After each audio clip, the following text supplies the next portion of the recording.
The average person has an IQ of 100. A genius is basically 130 to 140, and apparently this guy in this video has an IQ of 200. Now this man with 200 IQ is trying to explain the secrets of reality. This is a video by Video Advice. Let's get right into this. So how do you cause something to go from the future to the past?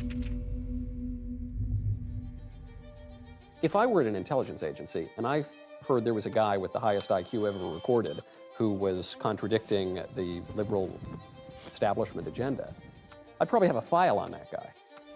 Have you had any run-ins with the... Probably. Some interest has been shown. Most of us have an IQ of 100, score in the 140 range, and you're in the genius to near genius category. 195 to 200, well, you're talking 1 in several billion people. Now, historians figure that Einstein and Franklin scored about 160, Darwin 165, Galileo 185, Isaac Newton 190. Okay. That means Langan could possibly be the smartest person in the world. So for those of us who have an IQ that's a little bit lower than yours, I'll admit it, with no false modesty and no undue confidence, the first question we have to establish: does God exist? Yes. Did anybody back check the fact that this guy actually has 200 IQ, or are we just believing this? The reality has an identity. Okay? The identity is that as which something exists. Okay? Matter of fact, when you say the word reality, you're naming an identity. You're identifying something. This. I'm smiling because your answer on this is so beautiful. It just reminds me of Moses at the burning bush. And Moses at the burning bush says, "Who shall I tell the people that you are?" Talking to God. And God says, "Tell them I am that I am." That's right. I am identity itself. I'm being himself. That's exactly right. That's what the CTMU says. It just comes up with the mathematical structure that you need to build a reality out of that. You see? We're living the So Matrix. you come up with that identity, and then you search it for its properties. You see, once you've built the preliminary framework, then you start deducing the properties of this identity, and you find out that those properties match those of God as described in most of the world's major religions. Reality isn't just geometric, which is what Einstein thought it was, nor is it just linguistic. It's a blend of the two, right? Russell saw it as being linguistic. Einstein saw it as being geometric. Okay, so I decided that reality must be logico-geometric, putting the two of them together. And of course, then I realized, well, I've got to put together a theory, construct a theory, in which reality is actually logico-geometric. And so that's where the CTMU came from. And the CTMU is the cognitive theoretic model of the universe. Cognitive theoretic model of the universe. This is your theory of everything. My theory of everything, and it's all in the name. If you take a good close look at that, you've got cognitive theory, and of course you know a theory is a kind of language, theoretic language, okay? And then you've got cognitive theoretic model, you've got a model, and then you've got universe. You've got a language, you've got a universe, and then the model is the mapping between them. CTMU says those are all the same thing. All of those terms, all of those properties are distributed everywhere over reality. Reality can have only one structure once you realize that and you implement it in theoretical form. But this is so important that you're not just talking about this siloed aspect of thought, or this, philosophy over here, language over here, math over here, physics over here, but you're presenting something that is universal. Correct. Correct. Let's ask this guy if we live in a simulation. Absolute and universal. To get the absolute invariance, the absolute truths of reality. Things that are true everywhere you go. No matter Metaphysical. at what time you exist or in what place you exist, it's the same. So we're not just defining God out of existence. Sometimes you'll hear people say God exists, but they'll give God such a weak and shallow definition that the God that they're describing has no relation to the God that we conceive of. You're saying, no, this God is, God himself is conscious and therefore personal? Yes, you can establish a personal relationship with God. We're images of God. You know what an image is? It's basically the product of a mapping. God maps himself into each human being, right? That's a very personal thing that God is doing for us, right? And I don't understand how anybody can say that it's any different. We reflect the structure of the universe. Each one of us, we're carried by it. Everything we do, we exist in a medium. What is that medium? Right? I don't Where did know, it come bro. from? What holds it together? What is the unifying coherence, the source of coherence of that medium? Now, is your claim a pantheistic claim that God is the universe or the universe is God and that's that? Or no? Or is God outside of the universe and created? God is greater than, well, what is the universe? Damned if I know. You ever hear of the simulation hypothesis? Yes. Yes, Okay, well, the please talk simulation about this. hypothesis is basically the idea that the reality we see around us, physical reality, is simulated on some sort of an automaton or a computer. Yeah, some aliens somewhere have just, they've fooled us.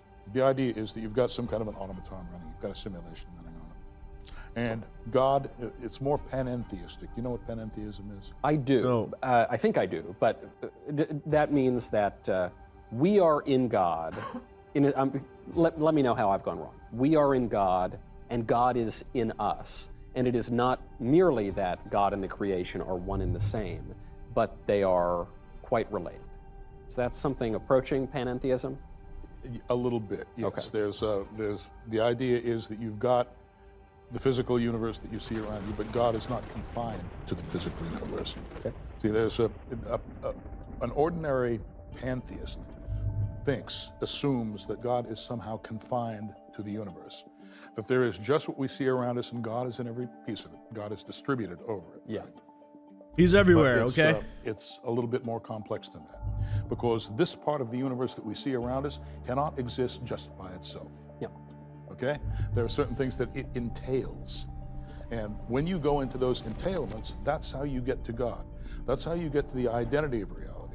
Okay? And now to get back to the reality of self-simulation, or at least So complicated. Are we in a simulation or not? that's what I call it, self-simulation. But to get back to the simulation hypothesis, that we're living in the display of that simulation. In addition to the display, there is also a processing aspect, okay? And God, it captures both of those things. It captures both the display and the processor. What do you mean? I hate to put it in. Well, I mean, okay, here's the display. You realize the display contains states. Yep. Okay, you see things, the objects contain it. States are static. Yep. That's why they're called states. Okay, static. How do they change? Well, they have to be processed. Something has to Okay. process. Yeah. And in the calculus, for example, those are tiny little infinitesimal intervals. Okay, but they are not actually contained in the states themselves. They have a neighborhood, a little tangent space or what have you, where you can sort of draw little vectors that suggest that some kind of processing is going on. But the idea of being a state and being a process, those are two different things. Yeah. In the ordinary way of looking at it, okay? It turns out that you can't properly describe reality and causation at all unless you put those things together somehow. And that's what it takes God to do, okay? God provides the processing functionality for your state. You have an internal state, an external state. Dude. You're a material human being, Yeah. right? But to explain how that is changing through time, and maintaining its coherence through time, even as it changes, that's what you need God for. Yeah, I certainly agree with that entirely. And so I might not be sophisticated enough to parse all of the quibbles that there might be, but broadly speaking, as a Christian, so much of what you're saying resonates as obviously true for me. The idea that, well, I'm a member of the body of Christ. The idea that God creates the world in this great act of love, this great act of charity. Self-love. And yeah, well, that, Self-love. Don't forget, you're an image of God. Right. So in loving Himself, God loves you. and God, and this And you're supposed to love God back. Right, and this ties into something like the Trinity, right? The idea that God is three persons in one divine unity. So all of this is making a lot of sense to me. So now how do I make sense of consciousness? Oh, simulation. Let's go back to the Turns simulation. out that in order to quantize that theory that I was talking about, that theory of identity, where you've got the display and you've got the processor, and it's handling both. It turns out that in order to handle both of those things, you need a certain kind of quantum. That quantum is called an identity operator. God is the identity. So obviously these little quanta, they have to be, they're doing things, they're processing, so we can call them operators, right? They are identity operators. The computer Okay? running the us. identity operator has basically, it takes input from the outside world, recognizes it or accepts it using syntax, processes it, and then returns it to the world as external state. Okay, so things come in, then they're processed, right? There's throughput, which is, you could call that the subjective or internal state of the identity operator, and then it's returned to the external universe. So That's exactly how this computer works. Inputs and outputs, man. With a display. So what? I'm an alien and I can create a simulation through my computer? What is he talking about, man? what I'm saying is that's consciousness. And I'm saying that consciousness exists in every part of the universe because those are the quanta. That's what I'm asking. Are you telling me that this table is conscious? In that sense, yes, generically conscious. But it's relying on our consciousness to do it. There's levels of quanta, okay? These are tertiary quanta. They're all put together using physical localistic forces, right? But those are underdeterminative. They don't fully determine what happens. Why? The Heisenberg uncertainty principle, for example, it tells you that, you know, the quantum rules, they're probabilistic. Right. They don't actually determine events, okay? So what determines events? We do. We don't know how we do it, but we do it. When everybody's will is put together, we're all creating the best possible universe we can for ourselves. And God is what harmonizes all of our different perspectives and makes things happen for all of us at the same time. This guy needs to talk to Neil deGrasse Tyson. Have a conversation between these two guys. If we were doing things correctly, this would be the best of all possible worlds. Sadly, however, we oftentimes make mistakes. No. And that's what we have to get out of doing, but we can't get out of doing it until we understand what reality is, what we are, and what the relationship between those two things is. Do we really do much of anything at all in the sense, do we have free will? Yes, we do. We have to have free will. Basically, what you've got is you've got a bunch of quantum fields in superposition, and then those fields consist of little fluctuations, little quantum. But he's talking like we're just a computer program. We're a computer program, so we are in a simulation in his eyes, and the alien is God. That's what I understand. Quantum fluctuations, right? Where is the fixed array? We were talking about a manifold, right, with a bunch of zero-dimensional points. Yep. Okay? Those two things are not compatible. Okay? Quantum field theory and that fixed array manifold where you can parameterize all of the causal functions using the manifold, that doesn't work. Okay? Those two things don't fit together. Well, often the conversation, especially these days, becomes this sort of shallow discussion of, well, this caused this, and I'm going to describe a totally deterministic system, and so as a result of this causing this, causing this, causing this, you don't have free will. And you're saying cause is actually more complicated than just cause. That's correct. In other words, talking about free will in those terms is osios. It means nothing. Yeah. You can't get anywhere with it, okay? Reality is actually generative, okay? It's not a fixed manifold. Everything is being created all the time. Not just our states. Our states are being recreated, right? You know, I can cross my legs, I can uncross my leg. That's the changing state. Yeah. But the medium around us is changing. When I look at you, I'm seeing Michael Knowles, okay? I'm seeing you sitting there. But that means that I'm seeing your boundary. I'm seeing what distinguishes you from the external environment, right? There's a medium around you. So I have to be regenerating that at the same time as I'm regenerating your state in my head, okay?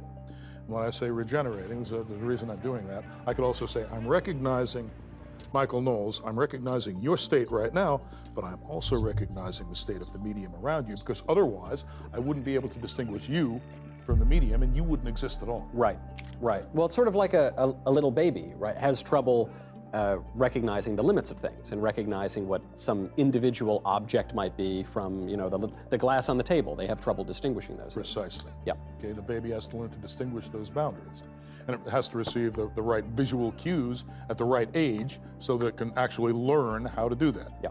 So now we're at metacausation. So what does metacausation Causation works from past to future, okay? Metacausation works from past to future and from future to past in a closed loop. It's called a conspansive cycle. Dude, like, this is all nice and stuff, but these aren't facts. This is like someone's theory. This is a theory, and that's why I'm not too down with this video. Hope you guys enjoyed. I'm not going to watch the whole thing. If you guys want to see it, go check it out. It's on Video Advice's YouTube channel. Peace.